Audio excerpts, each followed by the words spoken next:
조선인 의사들은 어떻게 살았을까?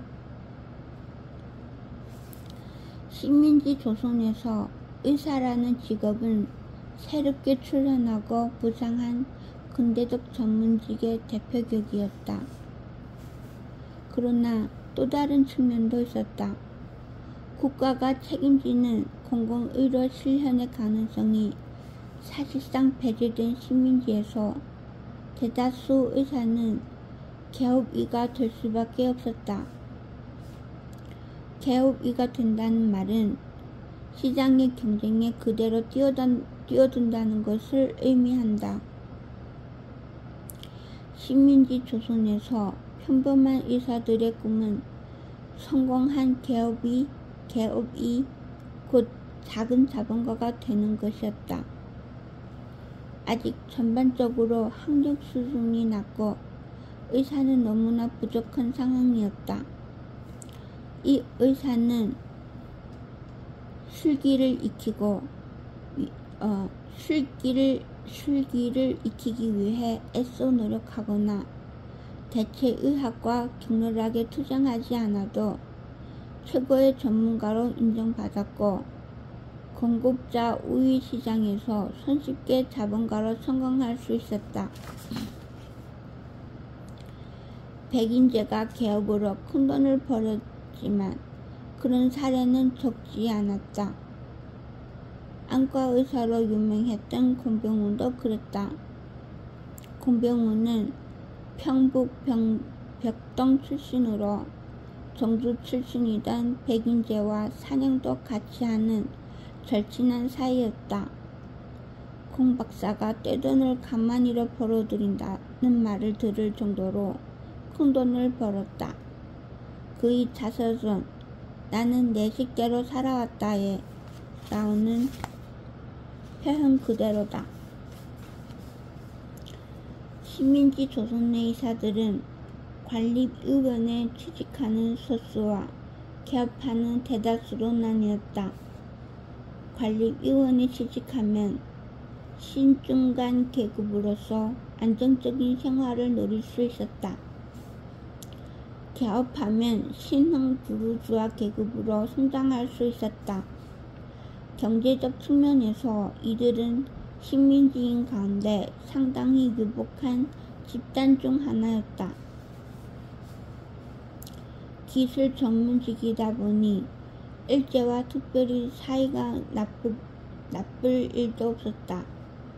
큰 틀에서 보면 상당수 조선인 의사들은 조선인의 행복이나 건강 따위는 염두에 두지 않고 별다른 걱정 없이 한 시절을 즐겁게 살았을지도 모르겠다. 하지만 그렇게 단정하기엔 여전히 찜찜한 구석이 남는다. 의료체계가 사람의 몸을 다루는 일이 한 민족적 분리와 차별이라는 문제가 그 몸을 다루는 현장에서 언제나 벌어졌기 때문이다. 식민지 조선인인 이상 의사라고 해서 삶이 그저 안온할 수 없었다. 우선 조선인 의사들은 자신들만의 조직을 따로 꾸렸다. 1915년 한성의사회를 필두로 전국 곳곳에서 조선인 의사회를 결성했다. 이들은 의사 집단 내부의 규율이나 집학적 이해관계의 실현은 물론 통속의학 강연회 등 대중을 상대로 의학 계몽을 펼치고 빈민과 이재민 등에게 무료 진료를 하는 등 공중위생 활동도 벌였다. 의사회는 조선인 의사들이 독립투쟁이 아니더라도 집단으로서 자신들이 사회적 존재 가치를 입증할 수 있는 매우 중요한 기반이었다. 조선 총독부는 조선인 의사회와 일본인 의사회가 따로 활동하는 게 못내 거슬렸다. 1922년 9월 4일자로 조선의사회 규칙을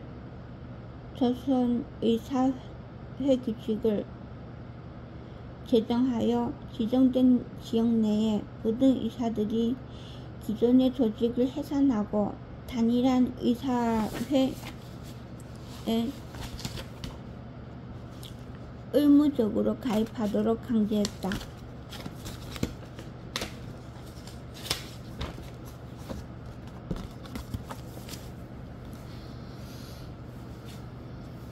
각 지역의 조선인 의사들은 통합을 요구하는 당국의 지시에 강력하게 반발했고 이후로도 오랫동안 독자적으로 활동했다. 조선인 의사들이 통합을 거부하면서 내세운 핵심 논리는 조선인과 일본인이 함께 단체를 조직하게 되면 필연적으로 단체의 회장을 비롯한 자리를 놓고 민족 간 다툼이 벌어진다는 것이었다. 서울의 경우 당시 조선인 측의 한성의사회와 일본인 측의 경성의사회 그리고 영산 지역의 의사회가 따로 활동하고 있었다. 지금까지의 신뢰로 보면 일본 사람과 조선 사람들이 한데 모여 회를 하면 결국은 회장 문제나 기타 여러 가지의 감정으로 자연원만한 결과를 보지 못한 터라는 것이 조선인 의사들의 기본 생각이었다. 조선인 토착 세력이 강한 평양 같은 곳도 마찬가지였다. 특히 경성의 변호사회나 평양 상업회의소가 통합될 때 회원 자격이나 회장, 선출 등과 관련하여 큰 분란이 일어났던 것이 의사회 통합 반대를 위한 좋은 근거가 됐다. 일본인 의사들도 이 점에 대해 갖는 생각은 다르지 않았다. 함께하면 불편한 건 서로 마찬가지였다. 의사회가 조선의사회 규칙에 따라 통합되면 이후 매사에 당국의 간섭이 심해질 것도 염려되었다. 특히 당국의 직접적인 통제를 받는 관립병원의 의사들이 교전상 모두 가입하게 되는 상황은 결코 달가울 수 없었다. 이런 점에서도 일본인 의사들과 생각이 같았다. 자영업자라는 점에서 이들은 기본적으로 같은 처지였다. 법정 조직으로서 강제 가입해야 하는 의사회에 대해 비판적이었던 것이다. 일본인 측 경성의사회 또한 강제 통합을 관료적 전횡, 빈자와 내선인 구별의 필요성이라는 차원에서 강력히 반대했다.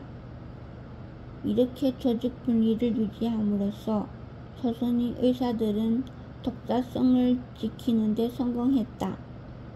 나아가 1930년 10월 21일에는 전 조선 의사를 망라하여 상호 간의 협동 진작과 조선 민중의 위생 상상 보급을 목표로 조선 의사협회를 창립하는 데까지 이르렀다.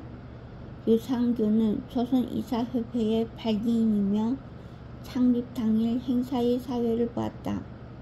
그가 친송했던 백인제 유일준이 유상규와 함께 간사단의 일원이 되었다. 조선의사협회는 총력전 체제가 들어서며 강제 해산된 1939년까지 존속했고 한성의사회는 1941년 해산될 때까지 존속했다.